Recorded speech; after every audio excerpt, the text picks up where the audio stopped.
Oh, I've already lied.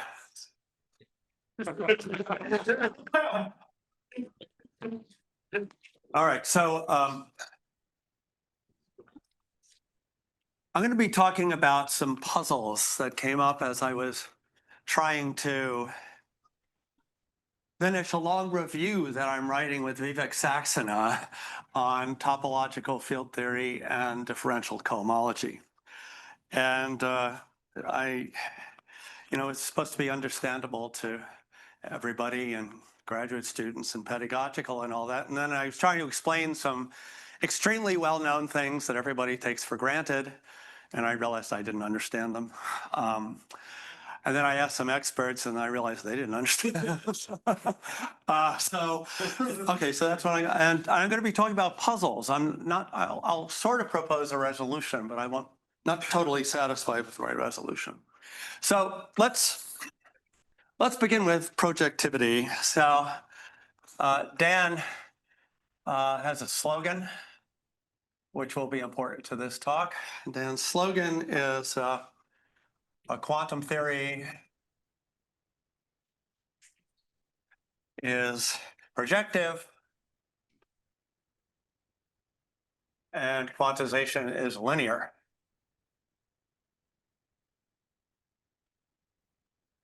And the reason that's important is that I'm going to be comparing field theories which are supposedly the same, which everybody thinks takes for granted are the same, but they're only the same considered projectively. And I'm interested in looking at them at the linear level, and the difference between them at the linear level will be interesting. But before I get into my proper topic, which is about BF theory and its relation to homotopy sigma models, I want to give a little digression because I really would like in this talk to say something which is both correct, concrete, clear, and maybe even useful. So maybe it's the only thing I'll say that has all four attributes. So supposing, Dan was telling me this, and then Dan asked a great question. He said, well, okay, if quantum theory is projective, how do we understand linear superposition of states? So you look at it, you open any quantum mechanics textbook and they say psi1 plus psi2. Well, what does that mean? If you have two different lines, and the original and the first answer I gave was essentially this. Supposing pure states, we're talking about pure states, how we talk about a linear combination of pure states. Well, they correspond to lines inside linear, one-dimensional linear subspaces of our Hilbert space in quantum mechanics. And if the lines are not equal, then they span a plane. Okay, and that plane is a projective space, is isomorphic to projective space inside the projective Hilbert space. And so that's what it means to take a linear combination. That's what linear superposition of states is in quantum mechanics. I didn't know that before. So there's a CP1 family of states. But I wasn't happy with that answer because I like to think about pure states as rank one projection operators.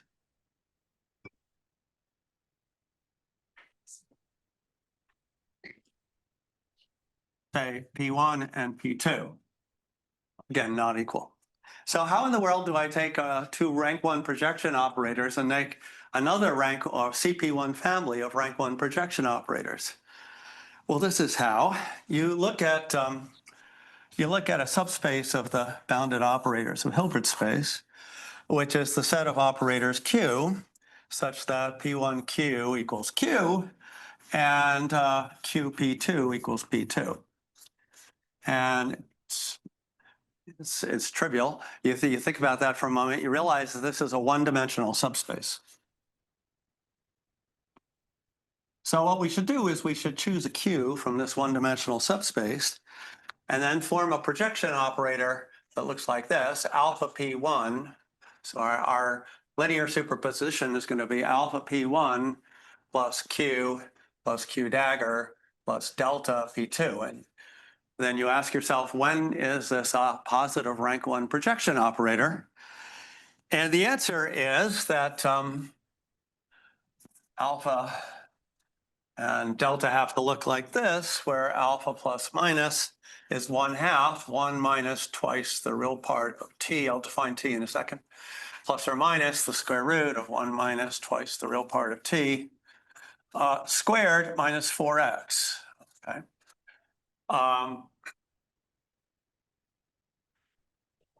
Where t is the trace of q and x is the trace of q dagger. And so evidently it will only give you a nice projection operator if the argument of the square root is a real number. So that's a constraint on the q's. And that's the answer. So these will these will describe a CP1 family of projection operators. And it's particularly beautiful if the lines are perpendicular to each other, in which case this family looks like P of z is 1 over 1 plus z squared, 1z, z star, z squared.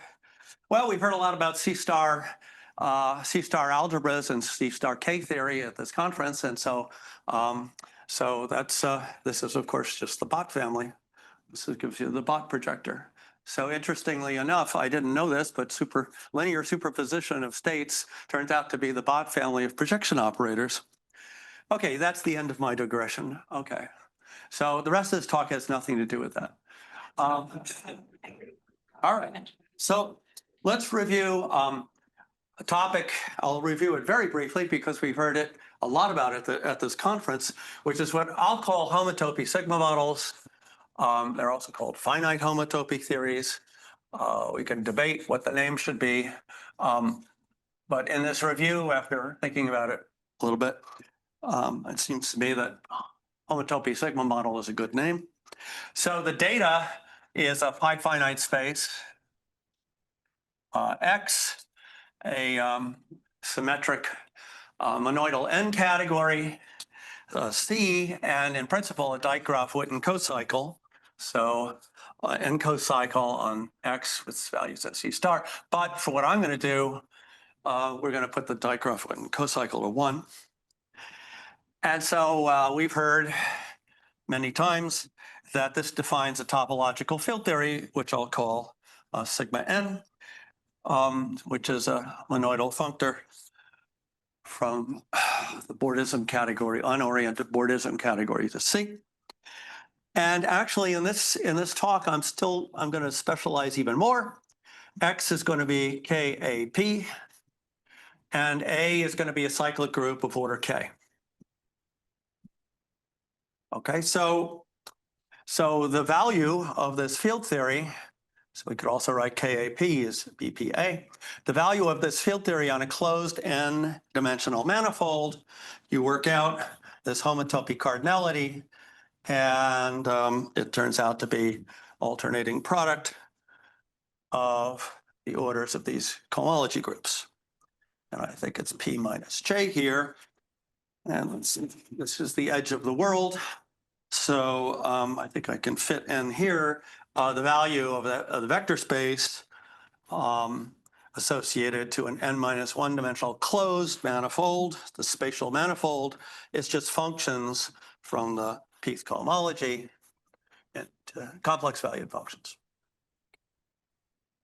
The only other thing I want to say about these theories is that they satisfy a nice version of electromagnetic duality. It's actually more general than this. Constantine stated a much more general version in his talk, that this is isomorphic to not sigma n of B n minus P minus 1 of A dual C, as you might expect, naively, but rather that tensor in Euler theory, where the Euler theory is determined by the order of A to the minus 1 to the P. So here is where Dan's slogan comes in. The projective theories are indeed isomorphic, but when I go to the linear level, they're not. They differ, in this case, they differ by the Euler theory. Okay, I hope all that's crystal clear. Now, let's move on to what I'll call R-valued BF theory. So that's probably the first topological field theory. I'll be happy to be corrected on that, but it's the first topological field theory in print, I believe. It was introduced by Albert Schwartz in 1978.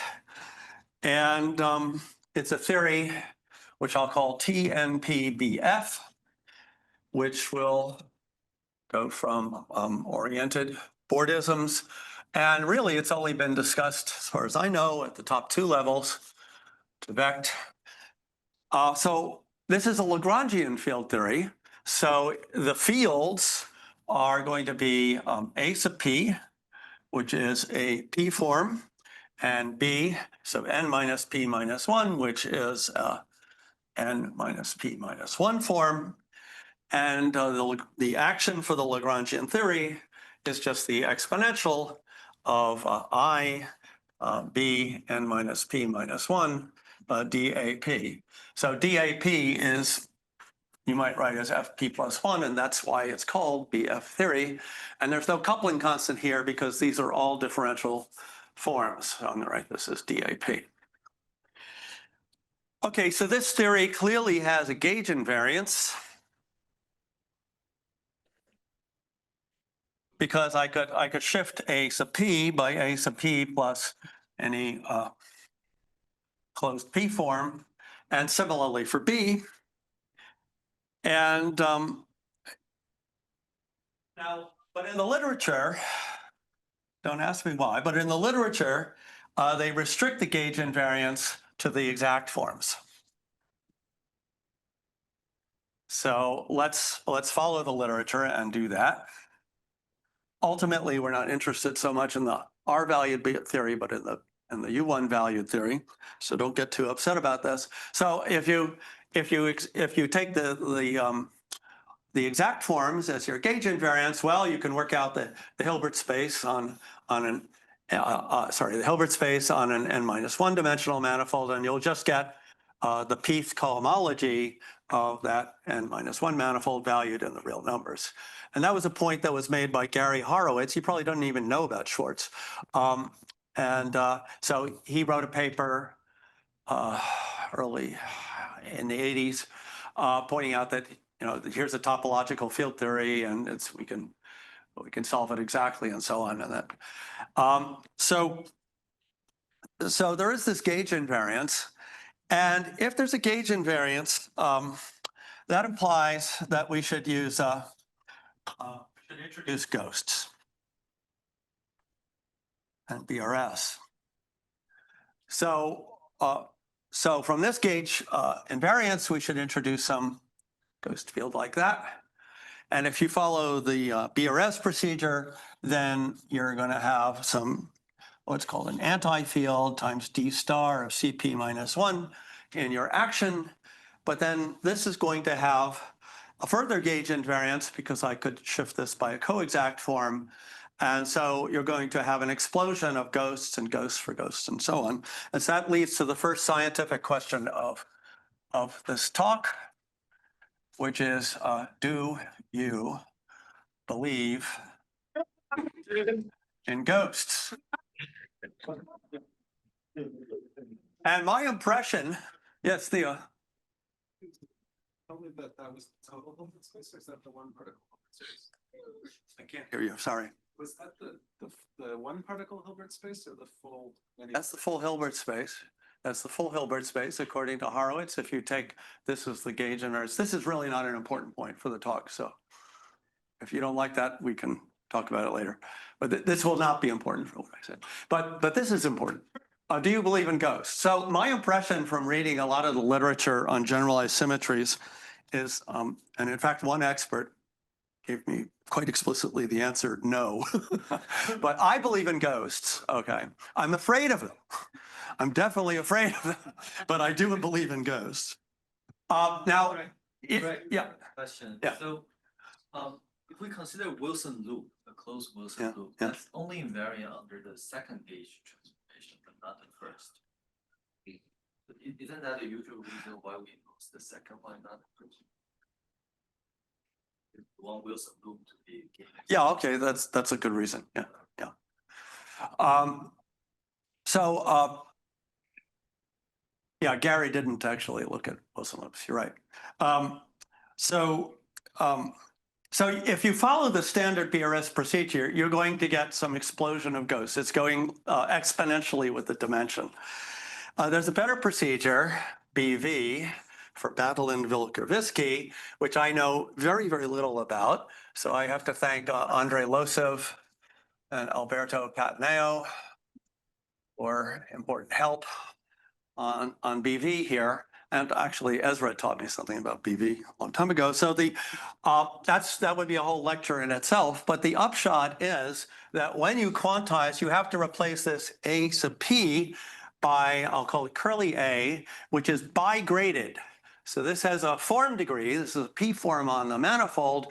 This curly A is going to be bigraded by a form degree and a homological degree, or ghost number as it's called in the physics literature. And so when the dust settles, it's just a sum from j equals 0 to n of A of j n minus, P minus j. So that the sum of the form degree and the ghost number is P, and similarly for B, you're going to have a sum of bigraded fields where the total degree is n minus P minus 1. And so then the action looks very simple. It's just deceptively simple. It's BdA. The action has ghost number 0.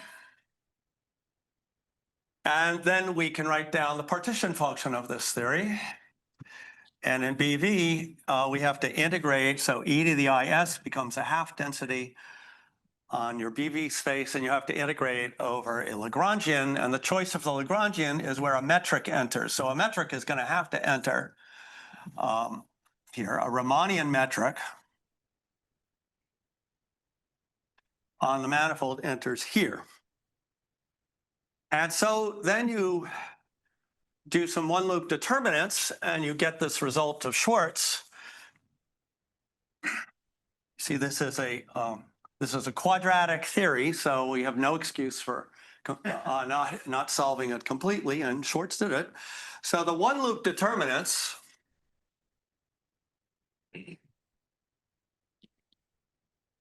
will be a power of what I'll call tau prime RS. The RS is for Ray Singer, of M, which by definition is the product from j equals 0 to n of det prime of delta sub j to the 1/2 j minus 1 to the j plus 1, where delta j is the Laplacian on differential forms acting on omega 2 omega j sub L2.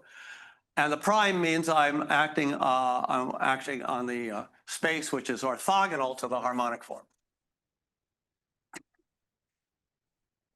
Now, this is supposed to be a topological field theory. It looks pretty topological, right? The metric didn't enter.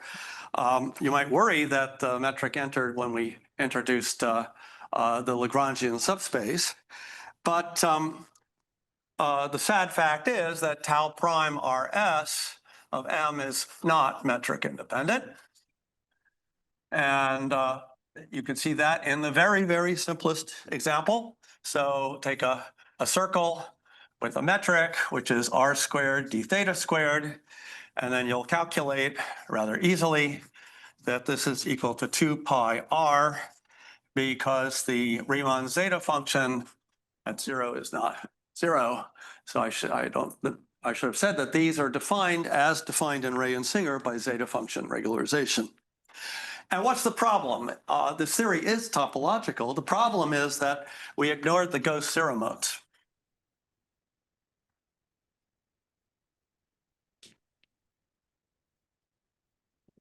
So if you look at the zero modes for the space of A's and B's, then you get a finite, what's called a finite dimensional BV space, which is the direct sum of the harmonic forms, one for A, one for B.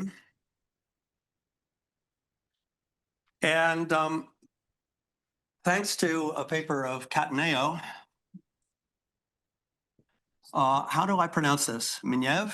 Mignov? Mignov? Do we all agree? Thank you. Thank you, Roman. Mignov and Reshetikhin.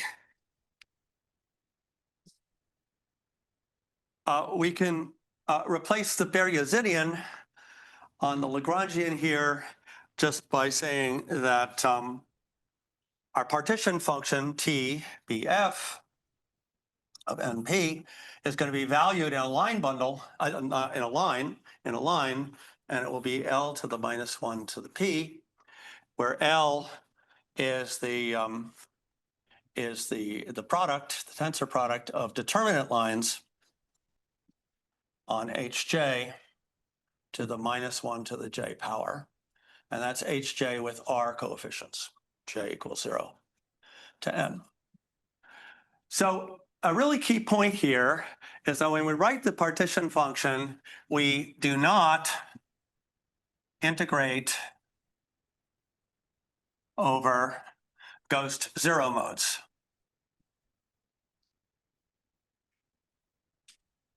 You better not, right? Because for the general case, the general N, the general P, you're going to have fermionic ghost zero modes. We all know that if I integrate over a fermionic ghost zero mode, I get 0. Now, in this theory, the bosonic ghost zero modes are some harmonic vector space of harmonic forms. So if we integrate over that, we get infinity. So if we tried to integrate over the ghost zero modes, we get 0 times infinity. So that's not the right thing to do. The right thing to do is to think of this partition function as an element of a line. Okay, so now I said where it lives, and what element of the line do we get? So the element of the line that we get, well, it will be metric independent, but to write it, I need to choose a metric. So let's let omega j sub alpha, alpha goes from 1 to bj, be an orthonormal basis of harmonic forms of hj. That's my symbol for harmonic form, vector space of harmonic forms. And so let's let lambda omega j be simply the element of the determinant line where I wedge these things.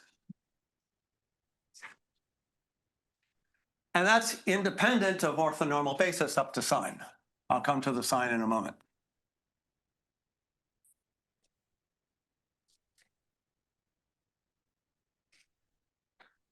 And finally, let's let omega g be the tensor product of these lambda omega j's, minus 1 to the j. So now I can define Ray-Singer torsion as tau rs prime times this omega g.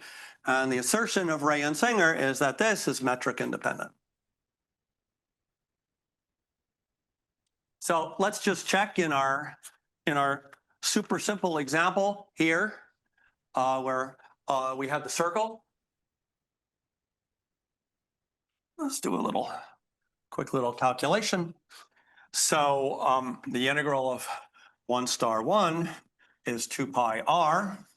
So the orthonormal basis is 1 over the square root of 2 pi r times the unit. And the integral of d theta over 2 pi star d theta over 2 pi, if I did it right, is 1 over 2 pi r. And so omega 1 is the square root of 2 pi r d theta over 2 pi. So omega g is 1 over 2 pi r, 1 tensor d theta over 2 pi inverse. And lo and behold, if you multiply tau prime by omega g, it's independent of r at the cost of thinking of this as an element of a line.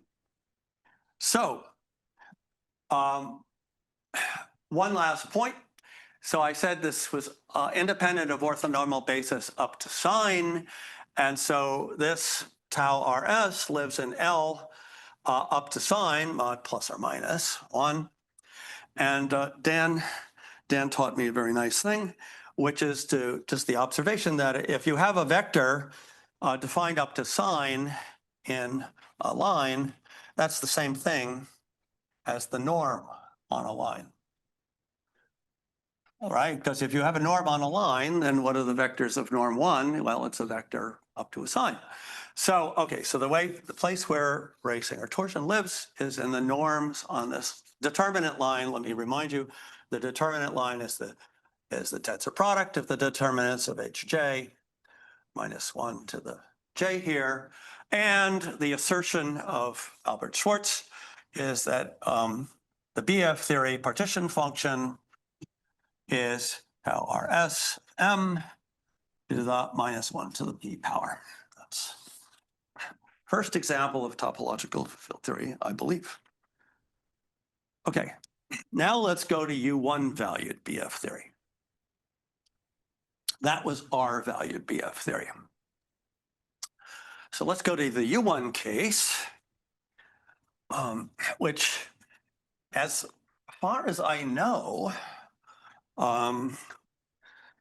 happy to be corrected on this, but as far as I know, was actually introduced in a paper I wrote with Maldacena and Nadi Zyberg. TH 01, 08, 152, Appendix A.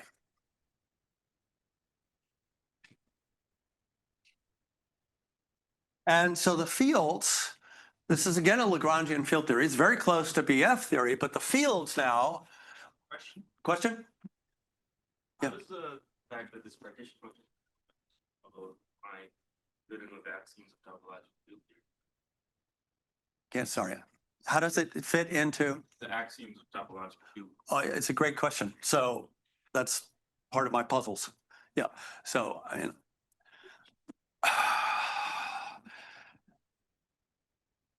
mean, of course, we have anomalous theories where partition functions are elements of lines. We have once categorified field theory. So at the very general level, there are answers to your questions, and that has been worked out. So those are called once categorified theories, where the partition function is in the Hilbert space of a one higher dimensional space, and you can write down the axioms for that. So that all works.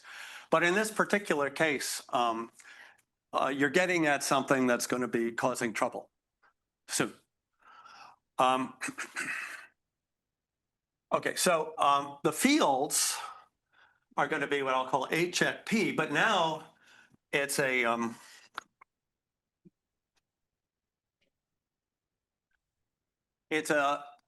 differential cocycle in the sense of a Hopkinson-Singer of degree P plus 1, and B check is going to be a differential cocycle of degree n minus P.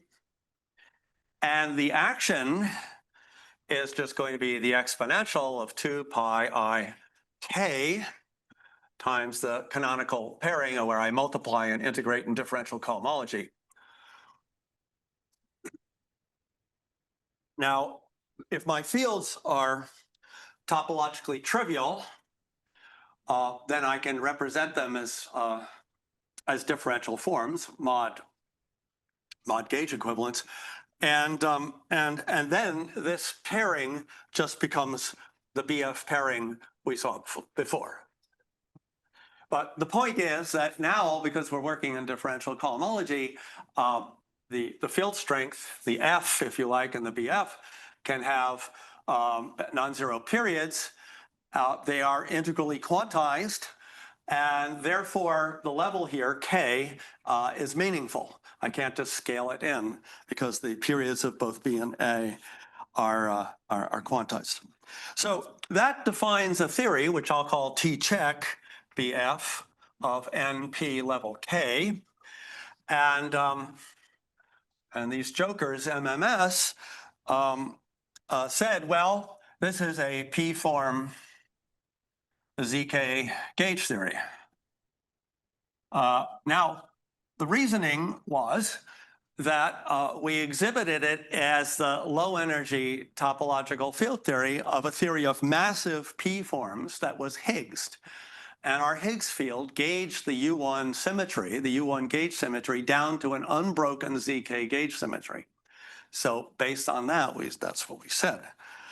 Now, this statement has been rediscovered many times since then, sometimes even by the same authors. And but I wasn't really satisfied with this because there's another thing that goes by the name of P-form ZK gauge theory, and I just showed it to you. It's the homotopy sigma models. And so the next question I want to talk about is what's the relationship of this theory versus this homotopy sigma model? Well, one thing to observe is that this theory is absolutely trivial if k equals 1. And now, is this theory trivial when k equals 1? Well, that was implicit in the MMS statement, though we didn't make a big deal out of it. But it was very important in a paper that Witten wrote in 2003, an amazing paper, where he showed that there's an SL2Z action on the space of three-dimensional conformal field theories with abelian gauge symmetry, with abelian global symmetry. So he looked at a three-dimensional BF theory, U1 valued BF theory. So it's a Chern-Simons theory with gauge group U1 times U1.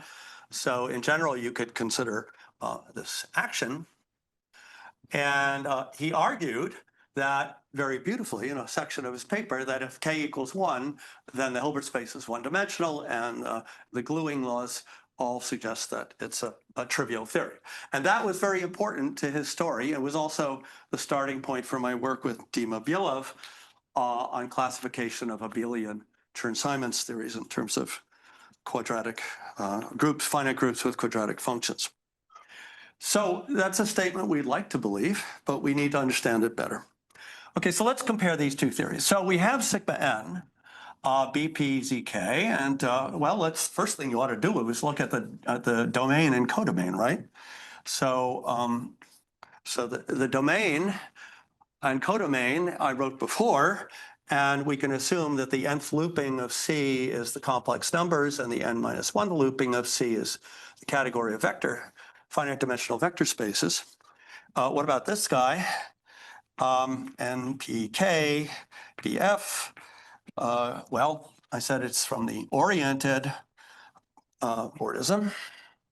Okay, to what? Well, first of all, let's get the domain straight. So there's a little mismatch in the domain, but it's not a big deal.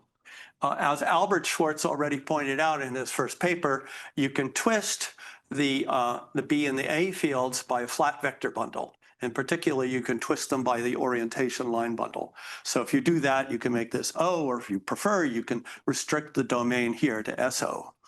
But getting to what Asan was saying, well, I just showed you that the partition function in the R-valued theory is going to be an element of a line, and that's also going to be the case in the U1 valued BF theory. So we're going to need to deal with that. Now, there are lattice versions of BF theory. And the lattice versions, we'll give some credits in a second, the lattice versions of the BF theory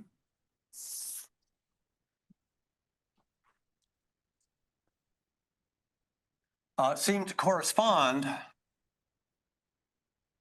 nicely to sigma n BPZK. So now suddenly my talk has become on topic for this conference because the lattice coincides nicely with the homotopy sigma model, but there seems to be a little bit of a discrepancy between the formulation in terms of continuous field theory. So question. Yeah. Does this lattice BF theory incorporate the sort of BV story? well, I'll direct that to some of the authors that I'm about to list? I think the answer is no, but they can correct me. So I think it first appeared in Kapustin and Seiberg, and then in the famous GKSW paper from the same year, Garantla, Lamb, Seiberg, and Shao, 21, and then Choi, Cordova, Shin, Lamb, and Shao, 21, and then the appendix, in particular, the appendix, they have a very nice but one-page appendix where they show that this lattice BF theory gives the expected partition function of this guy. Now, Shu Heng was telling me that, yes, they did think a little bit about ghosts, but not much appears in their paper about ghosts. All right, so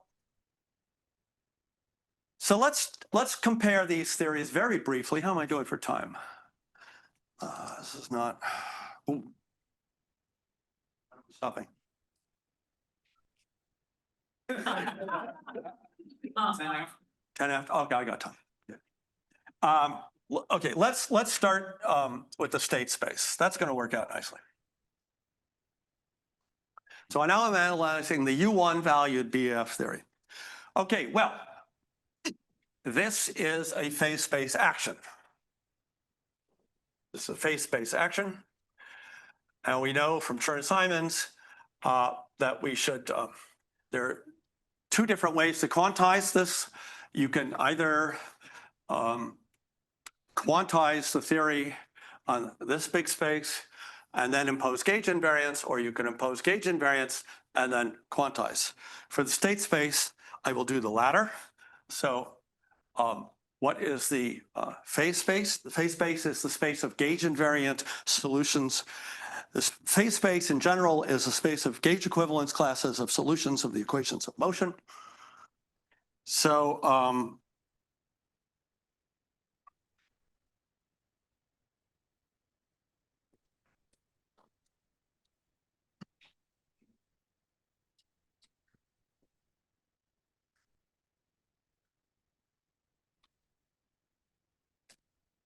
I'm going to get into trouble if I follow that. So if you follow that reasoning, you will reproduce the Hilbert space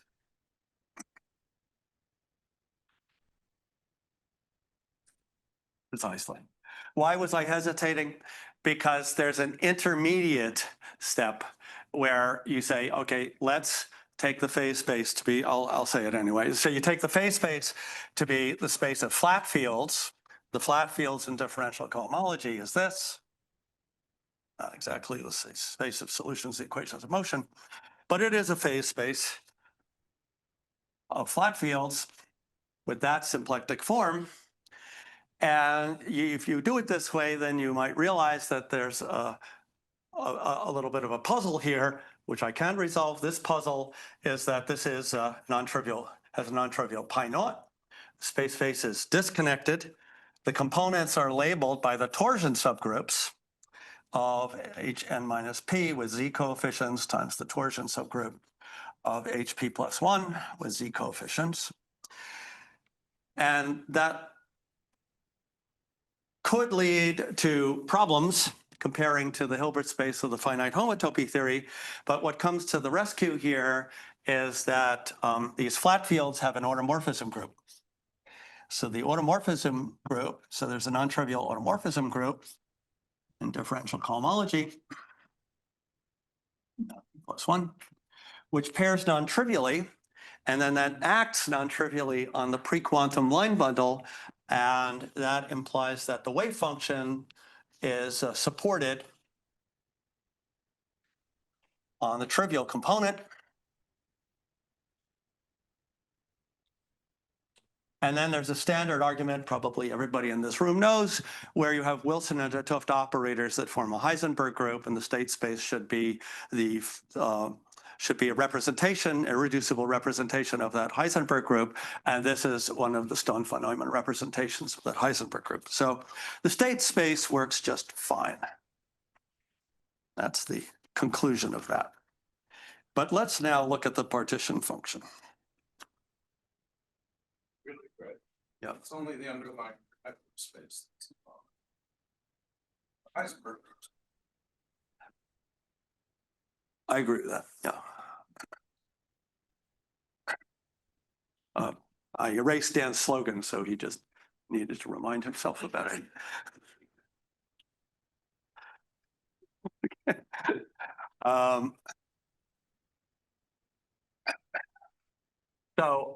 Let's look now at the partition function of this U1 value BF theory.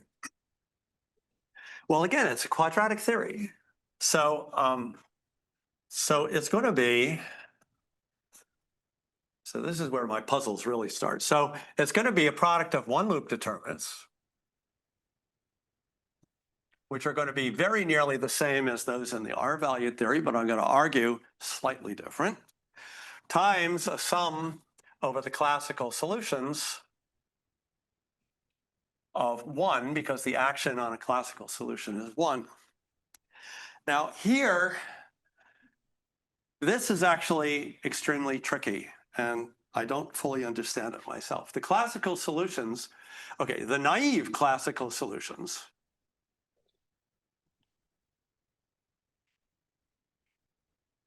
would be the kernel of the multiplication of K on the space of flat fields, well, the kernel in differential cohomology of multiplication of K, by K of H check, what did I say, P plus 1 to P plus 1. That's a finite group, but it is not equal to that homotopy cardinality. So Mike Hopkins explained to me that if I think about the space of solutions of the equations of motion in terms of cocycles, and I'm suitably, I put on derived glasses, then you do precisely get the homotopy cardinality. So this will give the homotopy cardinality, but it's not trivial. I don't know, Mike, do you think it's trivial now? No. It's trivial now. Okay, it certainly isn't trivial to me. Okay, so that part works out nicely in comparing with BF theory. Now, let's look at the one loop determinants. So I'm going to argue that we're going to need to modify Schwarz's answer, which is the Raysinger torsion, to the 1 minus p power. And to explain what this modification is, let's go back to Raysinger torsion and analyze it, look at it a little more carefully.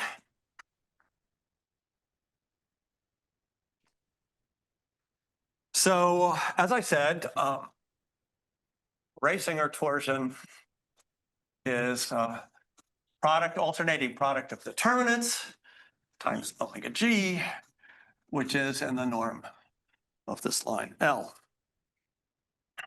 So this part is going to be exactly the same. I mean, because we're just looking at quantum fluctuations around the trivial topological sector. Nothing's going to change between the U1 theory and the R-valued theory.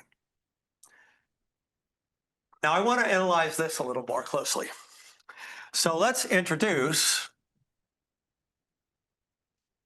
a Z basis for our harmonic J forms. So we could call them Fj sub alpha. Alpha goes from 1 to Vj. And then, of course, in the determinant line, we can consider the wedge product.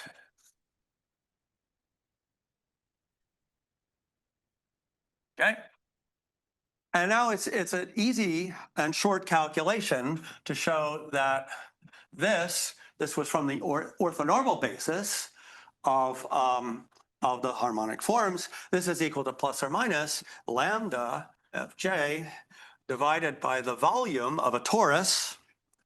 And the torus, those are the topologically trivial Wilson lines, if you like. The torus is Hj of MR mod Hj of Mz. Topologically trivial Wilson lines. That inherits, maybe it's better to say it this way. That inherits a metric, so Hj divided by Hj with Z coefficients. That torus inherits a metric from the Riemannian metric on the manifold.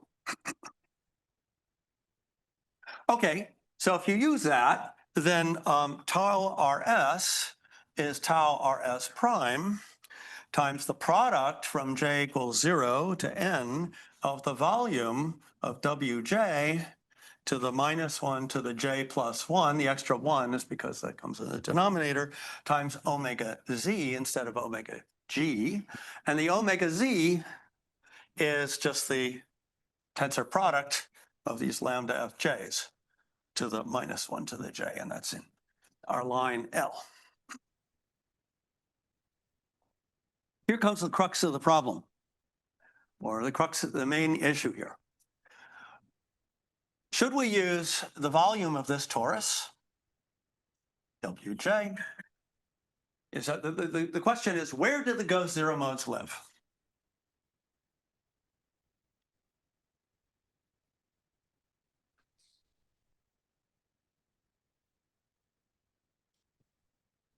Should we use the volume of Wj as appears in racing or torsion?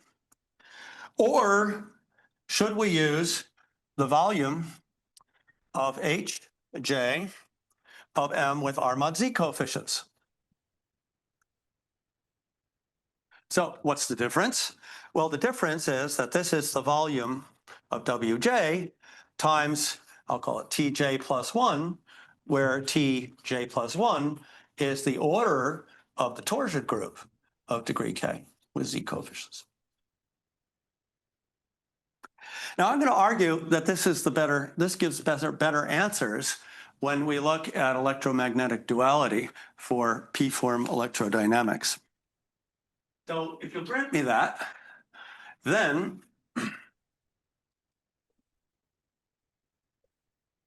I can conclude that T check that the U1 valued BF theory partition function is the finite homotopy theory partition function times what I'll call alt T times tau Rs to the -1 to the P, where alt T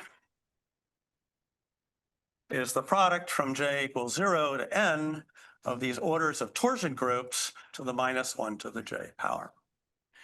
And then we invoke Dan's slogan. There really shouldn't be two P-form ZK gauge theories in town, so we expect these theories to be isomorphic as projective theories, but then we're forced to conclude that this is the partition function of an invertible TQFT. Which one? Well, set k equals 1. And so it's the partition function of the level 1 U1 valued TQFT, BF theory. All right, so now let me try and justify why we should do that by appealing to electromagnetic duality of P-form electrodynamics.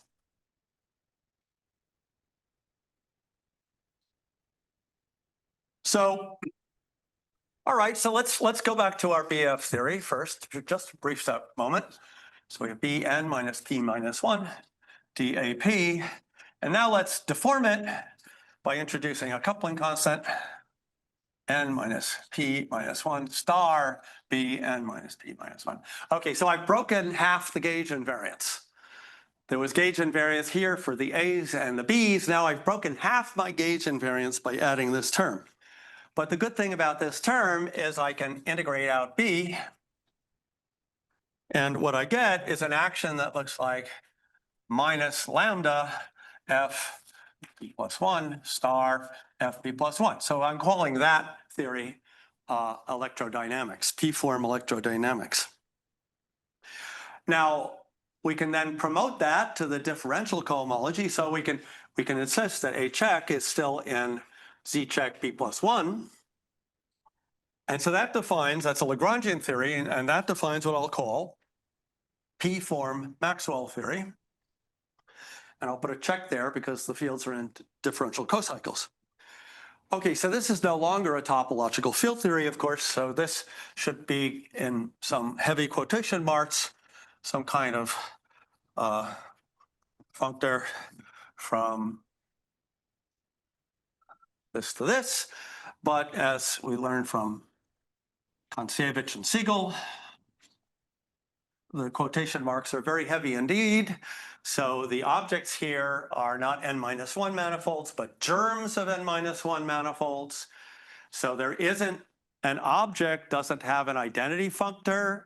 And because it doesn't have an identity functor, your vector spaces, you know, the usual S diagram fails, at least naively. So you can have infinite dimensional vector spaces.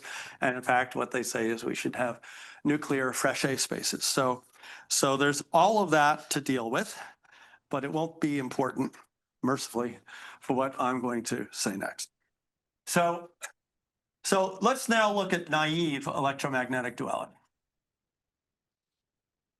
Okay, so naively, we expect this T check and P lambda Maxwell to be, well, somehow related, at least projectively related.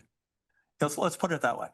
Okay, maybe not so naive. Electromagnetic duality. It should say that projectively, this should be projectively this with inverse coupling constant. And if I work with fields in differential cohomology, then the field strengths have integral periods, and now the coupling constant really has a meaning. I can't just scale it away. Well, You're not including a theta. You're not including a theta angle. I'm not including Theta angle. a theta angle. No, I'm not. No. Well, I mean, I'm working with general N and P, so in 4 dimensions, in some dimensions, I can include theta angles. Yeah, that's a whole interesting set of extra bells and whistles we can include. And then in 4 dimensions, as everybody knows, if I include a theta angle, I'll get a tau, and then I'll get tau goes to -1 over tau and so on. But that's sort of a little bit orthogonal to the point that I'm making. So this is a quadratic theory. Again, no excuse for not understanding it. So again, it's one loop times what I'll call T check Maxwell classical. So the sum over the classical solutions times the one loop determinants. So what are the classical solutions? If I really sum over the classical solutions, I'll get, first of all, I'll get a theta function. Everybody knows that. And I have introduced here L, because L is going to be equal to P plus 1. So the degree of the field strength is L. L is P plus 1. So we're getting a theta function from, and what is that theta function? The theta function is the sum over all the harmonic forms with integral periods of the classical action. That's clear. And then we also have the flat fields, so we should have the volume of the flat fields for sure. Okay. And I wrote volumes of lambda because, you see, this lambda here, the kinetic term in general, the kinetic term in quantum field theory defines the metric on field space. So if I put a lambda in here, I'm scaling the metric on field space by a factor of lambda. So the volume of the flat fields is going to depend on lambda. And so the formula for that is volume lambda of HP with R mod Z is going to be lambda to the 1/2 the Betti number, B sub P, times the volume of the topologically trivial Wilson lines times our order of our torsion group. What about the one loop term? Well, that's going to be a product over the determinants of the non-zero mode quantum fluctuations times some factor for the ghosts. So I'll just write those out. So if you do the ghosts and the ghosts for ghosts and all of that, this is what you get for the quadratic fluctuations of all those fields. You get a truncated version of racing or torsion, truncated up to L. What about the ghosts? So the ghosts are similarly kind of truncated. So you get lambda to the 1/2 minus 1 to the L minus 1 times, I'll call it chi of less than L. I'll define that notation in a moment. Alt of T less than or equal to L, and then omega sub G of less than L. So let me define those terms.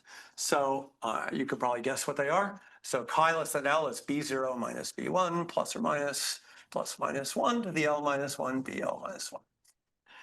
Alt T less than or equal to L is the order of the Lth torsion group, L minus 1, the minus 1, and so on. And omega G less than L is just the expression we saw before, lambda omega J to the minus 1 to the L minus J, J equals 0 up to L minus 1. Because remember, L minus 1 is P, and we're talking about P forms. So we start with the P form, and then we go down for the ghosts. And so then the partition function, and L lambda Maxwell will be an element of the sort of truncated determinant line to the minus 1 to the L power. So now let's check electromagnetic duality. So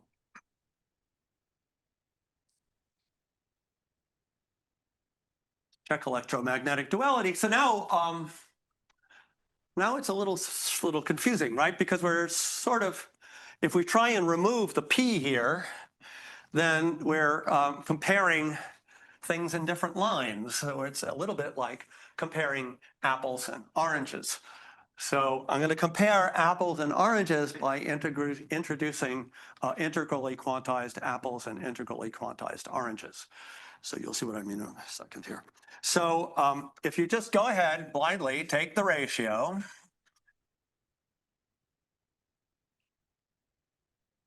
Divided by T check and N minus L lambda inverse, so of M. So that's going to be in L minus 1 to the L times the determinant line on HL. Well, this L had an omega Z, and this guy has a wedge FL. And those are integrally quantized and they're metric independent, and that's the best I can do. So I'm going to compare it to that. And so when I do that, the final formula is going to be that this is, well, it's a fun exercise. It's kind of amazing, right? Because I'm now taking, just consider the power of lambda. So I'm considering lambda with the Euler character, the truncated Euler character below L. And then I'm dividing it by the same thing with lambda inverse below n minus L. So I have L in all of the lower degrees. So how is that going to combine to something nice? Well, of course, there's Poincare duality. So I take the ones lower than n minus L and I flip them by Poincare duality. But then I miss, what do I miss? I miss one factor of lambda to the 1/2 P, but a trivial calculation shows that theta of lambda L, theta L of lambda is lambda to the minus 1/2 BL, because it's a lattice of rank BL, times the volume of the trivial Wilson lines times theta and minus L of lambda inverse. So that missing factor of chi to the BL saves the day. And so we get lambda to the 1/2 minus 1 to the L minus 1 times the good old Euler character M. Similarly, the one loop determinants and all those ghost factors combine exactly to that BF theory with level equals 1. The U1 valued BF theory with level 1. And then I get a wedge product L. So once again, if we think, so this is, of course, partition function of a invertible topological field theory rather trivially, but I think we're forced to conclude that this should be a partition function of a invertible topological field theory. And here's where I can explain why I think, it's not a mathematical proof, but why I think we should modify the standard racing or torsion by the alternating product of orders of torsion groups in order to get something local. You see, if we did not, if we chose our ghost zero modes to be in WL, and if, let me put it down here, if ghost zero modes are in WL and WJ and not HJ with our mod Z coefficients, then what would happen is this U1 valued BF theory would be exactly the racing or torsion. But then in the Maxwell theory, because I have to sum over classical solutions, this ratio here would have an extra factor TL over Tn n minus L. And I don't have a proof, but I'm extremely skeptical that that is the partition function of an invertible topological field theory that satisfies nice gluing properties. Let's take as a working hypothesis that it does not. So we should modify that. And if you modify that by changing the ghost zero modes from here to here, then everything works out perfectly. When you take this ratio, you get that alternating product of T's. And so that is